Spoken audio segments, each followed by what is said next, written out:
Hey everybody, welcome back. My name is Elise, and this is 10 to Life, where we are talking all things true crime. Today we are talking about a case that we've already talked about on this channel, but we've got some updates, and it is an active case. There is like a manhunt out there. It is a wild one. So Tuesday of this week marked 6 weeks since 34-year-old Kaitlin Armstrong became wanted for the murder of 25-year-old cyclist Anna Moriah Wilson. Now, if you didn't watch my previous video on that case, I'm going to link it for you here because it is a quick watch and it really will bring you current on what has transpired in this case so far and the details that led up to the murder that was intertwined with this jealous love triangle. There are a lot of weird details, guys. Some that we're going to actually be talking about today too, that like once I sat on it a little bit more, I kind of like looked back like, something here doesn't really feel quite right. So we're going to talk about all of that. But again, if you haven't watched that video, go watch it here first because it is going to give you a quick summary of the case so that this video makes way more sense to you. All right, guys, so let's get into it. 10 to Life with Elise starts right now. As a quick refresher, Kaitlin Armstrong is a 34-year-old yoga teacher who has been on the run now for about 6 weeks after brutally gunning down 25-year-old Moriah. Now, the reason behind the murder is not entirely clear or certain, but it does appear to be the result of a love triangle in which a jealous, furious Kaitlin flew into a rage and was just so upset that Moriah had once dated Kaitlin's long-term boyfriend, Colin.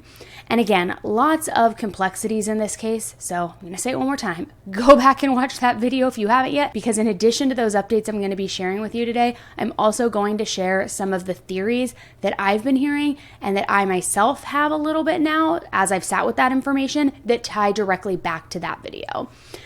Also, this week, newly obtained yearbook photos paint a picture of Kaitlin as a redheaded, athletic teenager who excelled in sports, in volleyball, track and field, and also briefly played basketball, painting her as this superstar athlete. All right, everybody, so today's video is going to be a little bit of a hybrid. You're going to see me like that, you're going to see me like this, and then you're going to see me like that again, because as we know, things happen fast in the true crime world. And there have been, I recorded this video originally, but then overnight, of course, we had some updates, which are good, but we had some updates. So that's why now I'm putting this recording in on top of it. So Kaitlin Armstrong has officially been apprehended by the authorities in Costa Rica, and this happened overnight. The U.S. Marshal's Office of International Operations, Homeland Security Investigations, and the Department of State Diplomatic Security Service, say that 5 times fast, was working with authorities in Costa Rica, and they located and arrested Kaitlin on June 29th, just yesterday, at a hostel on Santa Teresa Beach in Provincia de Puntaneras, and I hope I'm saying that right, but I'm probably not. So authorities discovered that Kaitlin had been using a fraudulent passport, that back when she went into New York, remember we saw her going from New York to Newark, all of these things, she had boarded a United Airlines flight from Newark on May 18th at approximately 8:30 p.m., and then she arrived in San Jose, Costa Rica. Now, whose passport was she using has yet to be released. My guess is that it could be her sister's, because we know she also had requested her sister had requested a new ID that same day that Kaitlin had got to New York. So that's my guess, but we'll find out soon enough. It was also reported that Kaitlin had undergone plastic surgery, but to undergo plastic surgery and in a disguise and have a fake passport all in 45 days is like, wow, that is like commitment. So Kaitlin is going to be deported, and she'll return to the U.S. where she is going to face the first-degree murder charges for the murder of 25-year-old Moriah Wilson. And what's interesting, and what we're going to still talk about in the video, even though I recorded it yesterday, it definitely still applies, is did she act alone? Was there somebody else involved in this? Because a lot of people are suggesting that there was. So we're going to talk a little bit about how she may have gotten that money to get all of that plastic surgery, what has really transpired over the last 45 days, and also who may have been helping her. Not only helping her evade police, but was there somebody else participating the night of the murder? We've got a lot to talk about. We also now have found out that that black Jeep that Kaitlin drives has been sold. She went to a local CarMax in Austin on May 13th, just one day after she was questioned and released by Texas authorities in connection with Moriah's murder, and she sold it to them. And they paid her approximately $12,000 for this vehicle, which means that she very well may have that cash with her now on her person, which will help her as she continues to be on the run and evade authorities.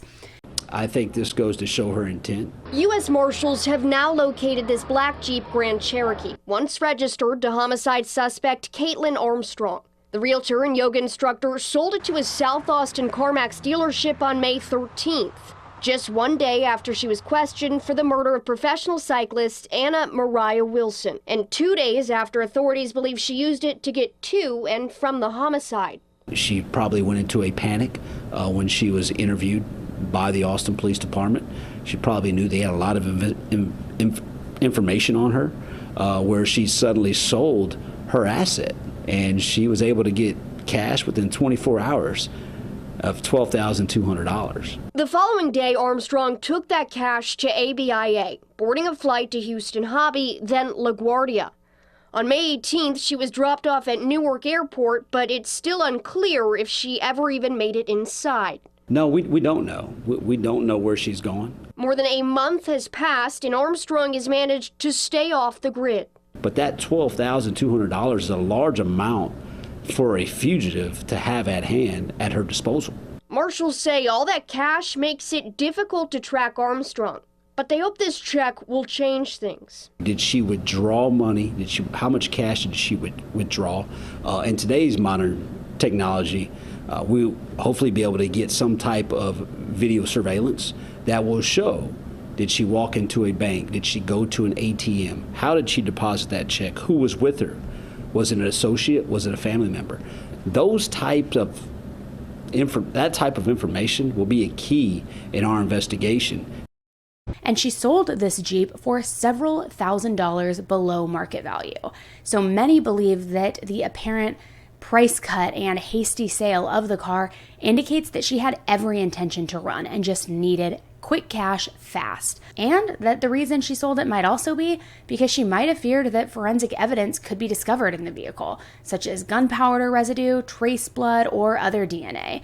And if she sells it, not only is it not in her possession anymore and it increases the likelihood of possible contamination with the evidence, but a dealership also will detail the vehicle before they resell it. So it also would be kind of, a clean slate, literally and figuratively. Kaitlin had undergone plastic surgery, so I'm curious if that's what all of the cash that she had on hand was used for, because remember, she sold her car to CarMax for $12,000 and had quite a bit of cash accessible to her. And $12,000 can go a long way when you're on the run, even if you're not receiving help.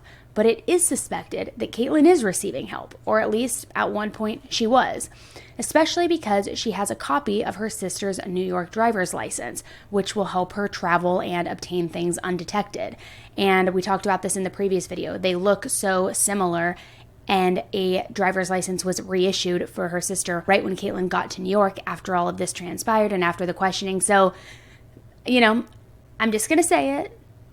It looks like her sister, even if she's not helping her currently today, might have helped her for a moment. Now, I want to shift gears for a minute and talk about Colin, because as we know, he has essentially gone underground, according to his friends, because he is worried that Kaitlin is going to come after him next. He is catching a lot of heat for everything that went on, and he's scared. So he's underground, worried that he's, her next target.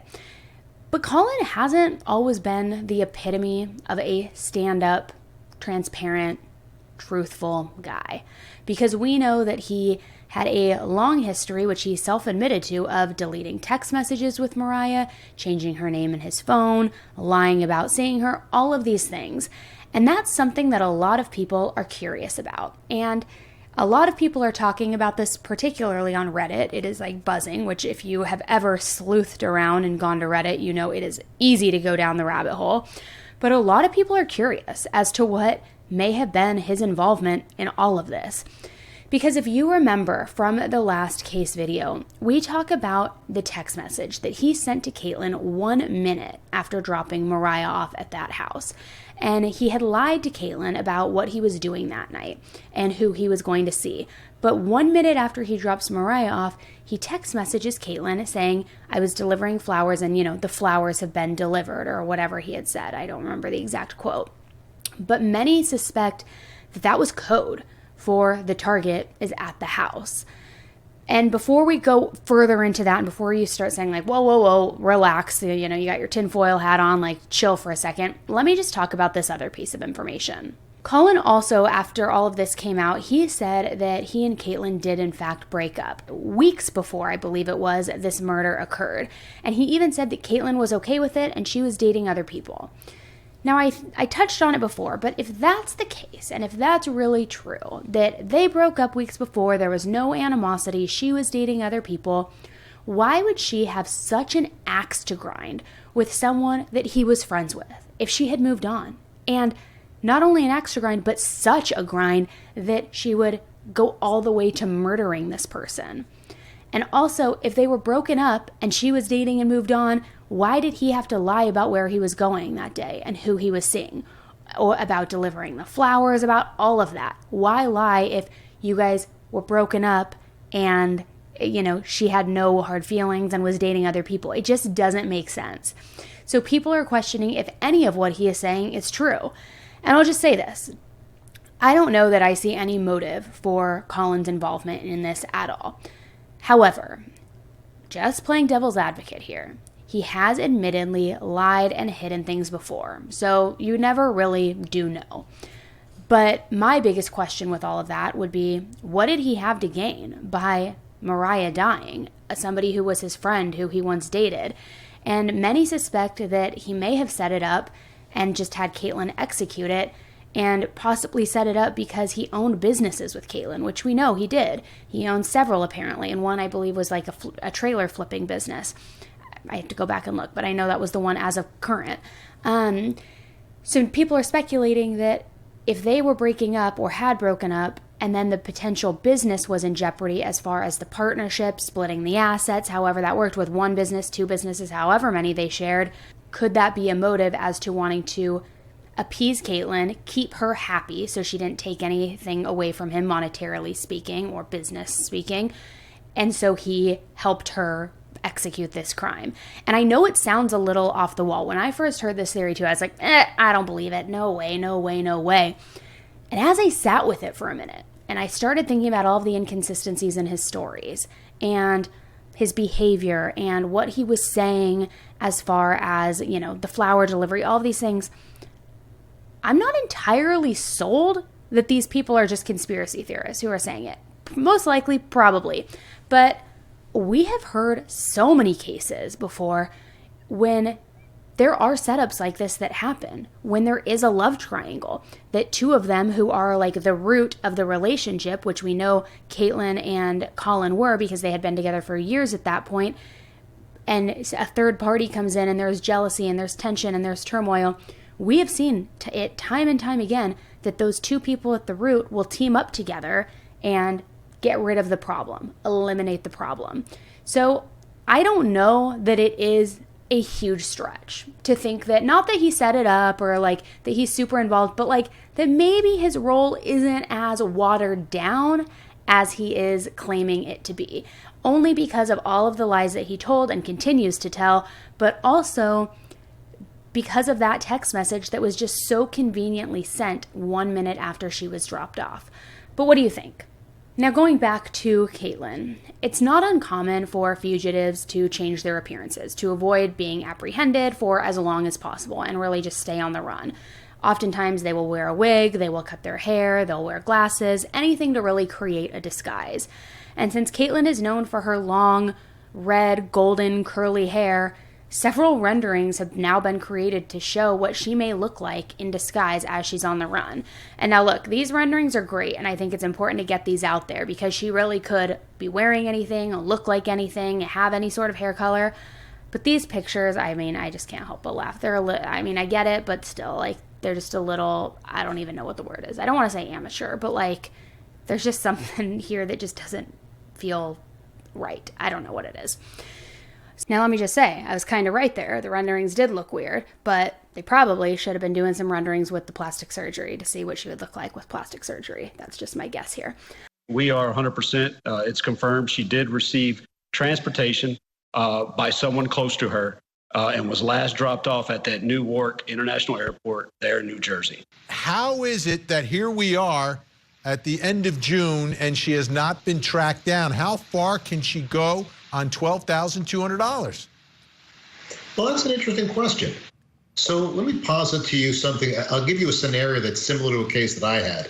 I had a fugitive who wasn't using credit cards, wasn't using his vehicle, disappeared, and I couldn't for the life of me figure out what he did. Turns out he was a very, very good-looking guy, much like yourself. He meets a girl on a beach. Within 30 seconds of their meeting, she wants to have a relationship. He gives her a false name, moves in with her. And how would you possibly find someone like that? He's not making phone calls home, not contacting friends. You're with someone who there is no documented connection to. So this could easily, it could be the case. She could meet somebody and say, well, she's fleeing an abusive husband or God knows. But the point is, if she's not leaving an electronic trail, she's not using a known vehicle. And it's Newark, not Newark, by the way, typical Texan, right? If she's not outbound on a flight, well, then we're gonna have to wait till there's a sighting, whether someone says, I think she looked like, maybe someone recognizes her. I would be very stunned if the red hair is still red, if the long flowing locks are still long. So if she changes her appearance, it makes it even more difficult. So it's really not that hard to disappear, given the fact that she does have some cards to play. We know that Kaitlin, or we suspect that Kaitlin, is getting help somewhere, and that's how she's been able to be on the run so long. So if it's not her sister helping her anymore, which it very well may still be, but who would it be? Who could it be? I don't know. Kaitlin and Colin lived together, so did he help her get the jump after that night? I don't know. Wouldn't you think, too, that once the police were called when the friend found Moriah in the pool of blood, Colin would have found out right away. Kaitlin lives with him. If she had come back to the house, which we know she did because then she sold the car a day later after being questioned, but there was a period of time in which she hadn't fled. Wouldn't he have confronted her? Wouldn't he have known that she was the prime suspect? She also apparently used the weapon that he got her as a gift in January, but then she brought it back to their shared home, and so the police were actually able to retrieve it and match it to the murder. So did he not know she brought it home? I don't know. I have a lot of questions here. I know you have some theories on how she may be surviving out there and eluding authorities. Sure. Definitely, I agree with what we've heard so far, but definitely she, I believe, is traveling under her sister's name, because when she was in New York, those 4 days that we're all talking about, she goes to Livingston Manor, where there's a Camp Haven where her sister Christine works. So her sister gets a driver's license on the 17th, the day before they're going to Newark. So sounds like it's a convenient stop on the way. Now she's got a license with a different name, and given the fact that her sister's name is Christine Elizabeth, she can have any combination that she's using in the public. Hi, my name's Christy, my name's Liz, or any other combination. So she could be Liz Armstrong right now from New York, working at a diner in the middle of Iowa. Who knows? Oh, of course, but and let's assume for a moment she is using the sister's ID. The marshals know that absolutely without any question. So they're not just looking for her; they're looking for every possible alias. You would expect a family member to be helpful to a relative under a stressful situation like this, but that only is going to go so far. Once the marshals explain that, by the way, you're now in legal jeopardy. Well, familial love is going to get you to, maybe I'll help you as much as I can, and that's it. And even if they're squeezing her, which they probably are with that, whoever that person is, there's no guarantee that whoever drove her to the airport knows her future plans. By the way, she probably didn't take an outbound flight, because unless they know it, aren't putting it out there. But Newark also has hubs. You could take a train right back to New York City. There's no ID required. You could be anywhere. There's a bus. You can get transportation where you won't have to show an ID, whether it's your own or relatives.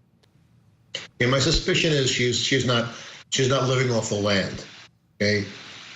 Even when you're a fugitive, you have basic needs: shelter, food, water.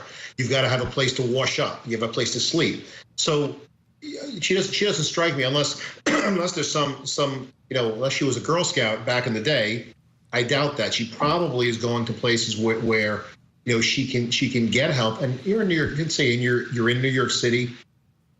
There is no better place to hide yourself if you just change your appearance a little bit, you make up a plausible story, and you get in with the crowd, and then you're fine. Yes, can you hide? You can hide in a rural setting, sure, but New York City, I'd disappear there in a second. Regardless where she may be hiding. So that's it. Now we know Kaitlin has been apprehended. It's going to be interesting to see what details she shares with the investigators, if she turns on anybody, if she does say that somebody else was helping her, was involved. It'll be interesting to know who helped her get the passport, whose passport it was, how she's been going under the radar, where she got the plastic surgery, did she pay cash? There's still a lot of details to come to light, and it'll be interesting to see who really ends up being held accountable in a whole at the very end of all of this, because I think we're going to learn a lot more here, and I think there are some bombshells that are about to drop. And also, I want to know what you guys think about Colin. Do you find the behavior and the details of what he had said happened that night and what his actions were that night sketchy? Or do you think that it's all just a coincidence, that it makes him look really bad, but he really is innocent and he's just, a liar and a gaslighter? Let me know what you guys think in the comments below. Again, I'm not entirely sold on the fact that he had any sort of involvement or was part of any sort of setup, but at the same time, I've seen it happen so many times before that I don't know that I'm ready to completely take that off the table. I don't know. And still, the main primary focus is justice for Moriah and for her family. So while, yes, it's great that Kaitlin has been apprehended, there's still a lot of answers that we need. And there is still a lot of people who helped Kaitlin escape and get this far without being apprehended. And they need to be held accountable as too, because they are equally to blame for for Moriah's family not having justice yet and not having closure or answers as to why this happened. And so there's still a lot to go here, guys. We got to keep following this closely together to see what exactly is going to transpire here and what we are going to learn and what players really were involved. And again, what was the motive if she was already dating somebody else and was fine with the breakup, as Colin was suggesting? Doesn't make sense. So let's follow it together closely, guys, and I'll keep you updated. All right, and until the next case, stay safe. Bye.